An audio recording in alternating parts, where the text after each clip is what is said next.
Market में competition तो नहीं आ गया है, क्योंकि अगर धंधे में प्रॉफिट नहीं, कितना ही स्केल कर लो, हमेशा लॉस में रहोगे, टीम से परेशानी रहेगी, हमेशा दिक्कत में रहोगे। आपको वो पैसा चाहिए जो आप कंपनी में रिजर्व बना सको और घर लेके जा सको। ग्रोथ में कैश अलग है, प्रॉफिट अलग है, इस चीज को समझो।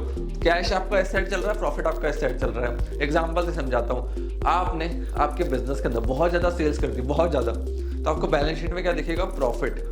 बट अल्टीमेटली एक चीज को समझो, वो कैश आपके बिजनेस के अंदर आया ही नहीं, तो वहां पे आप कैश के लंच में चले जाओगे। आपको बताऊंगा एक फैक्ट, हिंदुस्तान के अंदर जो टाटा है ना, उसका एम्प्लॉय रिटेंशन रेट सबसे ज्यादा है। इसलिए लोग क्या बोलते हैं, नौकरी करनी है टाटा में जाओ। तो एम्प्लॉय रिटेंशन के ऊपर फोकस करो कि 5 साल अच्छे एम्प्लॉयज को रिटेन करना है।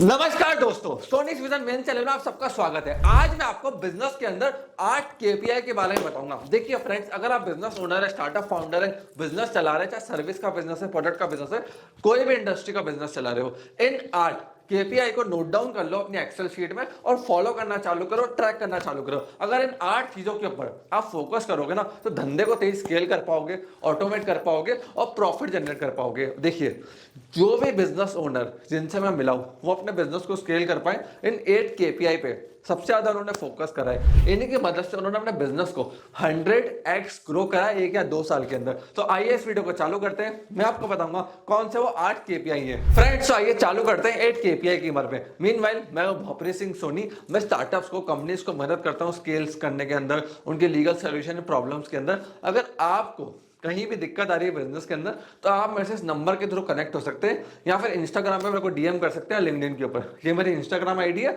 ये मेरी लिंक्डइन आईडी है। अब बात करते हैं सबसे पहले केपीआई की, वो है धंधे के अंदर प्रॉफिट मार्जिन। देखो, कोई भी बिजनेस बिना प्रॉफिट के स्केल और ग्रो नहीं कर सकता है। अगर आपको धंधे को स्केल और ग्रो करना है, तो आपको धंधे में मार्जिन चाहिए और प्रॉफिट चाहिए। ये सबसे बड़ी केपीआई होती है जो आपको नोटिस करनी है। कहीं आपके मार्जिन श्रिंक तो नहीं हो रहे, मार्केट में कंपटीशन तो नहीं आ गया है, क्योंकि अगर धंधे में प्रॉफिट नहीं, कितना ही स्केल कर लो, हमेशा लॉस में रहोगे, टीम से परेशानी रहेगी, हमेशा दिक्कत में रहोगे। आपको वो पैसा चाहिए जो आप कंपनी में रिजर्व बना सको और घर लेके जा सको। दूसरी केपीआई होती है रनवे की। अब रनवे क्या होता है? देखिए, एक फ्लाइट जो है ना, जब वो टेक ऑफ लेती है तो उसको पहले भागना पड़ता है जमीन के ऊपर। जमीन पे अराउंड 200 से 250 किलोमीटर की स्पीड में एक प्लेन भागता है। वही आपका बिजनेस है। प्रॉफिट से पहले आपको रनवे चाहिए। जैसे ओयो, जोमैटो, रिलायंस, टाटा, हर बड़ा ब्रांड, हर बड़ी कंपनी रनवे पे फोकस करते हैं। मतलब कितना कैश इनके पास है एडवांस में, सैलरीज बांटने के लिए, इलेक्ट्रिसिटी बिल हो गया, ऑफिस के एक्सपेंस हो गए, और कैसे ये कंपनी को चलाएंगे जब सेल्स और रेवेन्यू नहीं आएगा। ऑन एन एवरेज अच्छी कंपनीज 12 मंथ से लेके 18 मंथ्स का रनवे का कैश रिजर्व अपने पास रखती है। मतलब अगर कंपनी प्रॉफिट नहीं आया तो 18 महीने तक कंपनी बिना सेल्स रेवेन्यू प्रॉफिट के चल सकती है। वो आपका होता है रनवे। उसके बाद ऑटोमेटिकली कंपनी आपकी वापस प्रॉफिटेबल होगी। देखिए, एक चीज बिजनेस में आपको समझाता हूं। अगर आप स्टार्टअप ओनर हो, फाउंडर हो, एंटरप्रेन्योर हो ना, एक चीज का ध्यान रखना, समय हमेशा ऊपर नहीं रहेगा ना नीचे रहेगा। आपके बिजनेस का समय पता है कैसे चलेगा?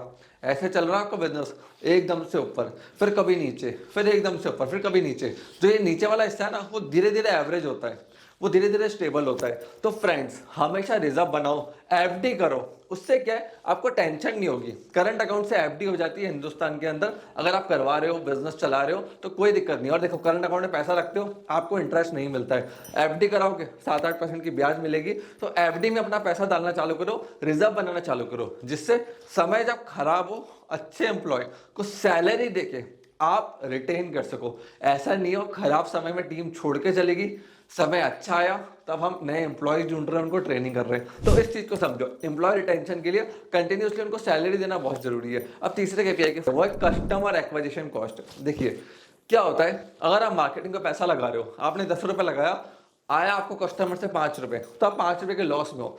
जितने मार्केटिंग में खर्चा बढ़ाओगे उतना आपका लॉस बढ़ेगा। तो ये चीज आपको समझना बहुत जरूरी है कि जो आपका मार्केटिंग वाला है, डिजिटल मार्केटिंग वाला है, जो आपके एड्स चल रहे हैं, सबका पैसा कैलकुलेट करो कि उनकी सैलरी क्या है, पीसी की कॉस्ट क्या है, एक लैपटॉप ले लो, कंप्यूटर ले लो, वही तो कंपनी के लिए कॉस्टिंग है ना। सारे कॉस्ट निकालो। उसके बाद देखो, अभी इतना पैसा गया है, मेरे को आया कितना। अगर आपको लॉस दिख रहा है तो मार्केटिंग स्टाइल में चेंज करो, एक्सपेंसेस में चेंज करो, टीम में चेंजेस करो, क्योंकि आप स्केल नहीं कर सकते हो जब तक आपकी मार्केटिंग प्रॉफिटेबल नहीं है। कस्टमर एक्विजिशन कॉस्ट बहुत ज्यादा है जितना वो कस्टमर लाइफ टाइम में आपको देके जा रहा है। अब चलते हैं नेक्स्ट केपीआई की तरफ, यह है एम्प्लॉयज प्रोडक्टिविटी। देखो फ्रेंड्स, जो भी कंपनी बड़ी बनी है ना, चाहे वो रिलायंस ले लो, टाटा ले लो, जीरोधा ले लो, जो ले लो, प्रॉफिटेबल वेंचर्स, इनके एम्प्लॉयज प्रॉफिटेबल होते हैं, कंपनी के लिए प्रोडक्टिव होते हैं। ये सैलरी लेने नहीं, कंपनी को प्रोडक्टिविटी देने आते हैं। अब आपको क्या करना है, हर 3 से 4 महीने में कंपनी के अंदर ऑडिट करनी है कि कौन सा एम्प्लॉय प्रोडक्टिव है, कौन सा नॉन प्रोडक्टिव है। आज मैं किसी भी कॉर्पोरेट्स में चले जाऊं, अगर वहां पे प्रोडक्टिविटी नहीं है ना, चाहे वो रिलायंस हो, टाटा हो, बजाज हो, हीरो हो, सारी कंपनीज ऑडिट करती है, फायरिंग करती है अनप्रोडक्टिव एम्प्लॉयज को। तो अनप्रोडक्टिव एम्प्लॉयज को कोई भी नहीं रखने वाला है। तो ये बहुत जरूरी है कि आपसे प्रोडक्टिव एम्प्लॉयज को कंपनी में रखो। अब चलते हैं 5वीं केपीआई की तरफ, वो है मंथली रिकरिंग रेवेन्यू, MRR। अब ये क्यों जरूरी मैं आपको समझाता हूँ। हर महीने कितना कैश फ्लो गारंटी से आपको आएगा। जैसे सास के स्टार्टअप होते हैं जहां पे रिन्यूअल्स होते हैं। अब आप सोच रहे होंगे यार मेरे कॉस्मेटिक का बिजनेस है, कॉस्मेटिक की दुकान है, यहाँ कैसे निकलेगा। ये सिर्फ समझो, उन कस्टमर के नाम लिखो जो आपसे इस महीने फेस वॉश लेके गए, 15 दिन 10 दिन में उनका फेस वॉश खत्म हो जाएगा या साबुन खत्म हो जाएगा। तो उसके हिसाब से आपको कैलकुलेट करना होता है। हर इंडस्ट्री अलग अलग होती है, हर इंडस्ट्री के हिसाब से इसमें एक शीट बनती है, उसके हिसाब से कैलकुलेशन किया जाता है। तो आपको आइडिया रहेगा कि इतना बेसिक मंथली रेवेन्यू मेरे को आ रहा है, उसको आपको फोकस करके बढ़ाना है, जिससे आप और अच्छे एम्प्लॉयज को ला पाओगे। एम्प्लॉयज को पर मंथ आपको सैलरी देनी है, तो मंथली रेवेन्यू आपका फिक्स होना चाहिए एवरेज, ताकि आप सैलरीज बढ़ पाओ, एक्सपेंसेस कर पाओ, कंपनी चला पाओ, अपना घर चला पाओ। 6 KPI, growth in cash and profit. देखो क्या होता है, हमें लगता है कैश बढ़ेगा तो प्रॉफिट बढ़ेगा, प्रॉफिट बढ़ेगा तो कैश बढ़ेगा। जी नहीं, ग्रोथ में कैश अलग है, प्रॉफिट अलग है। इस चीज को समझो। कैश आपका इस साइड चल रहा है, प्रॉफिट आपका इस साइड चल रहा है। एग्जांपल से समझाता हूं, आपने आपके बिजनेस के अंदर बहुत ज्यादा सेल्स कर दी, बहुत ज्यादा, तो आपको बैलेंस शीट में क्या दिखेगा, प्रॉफिट।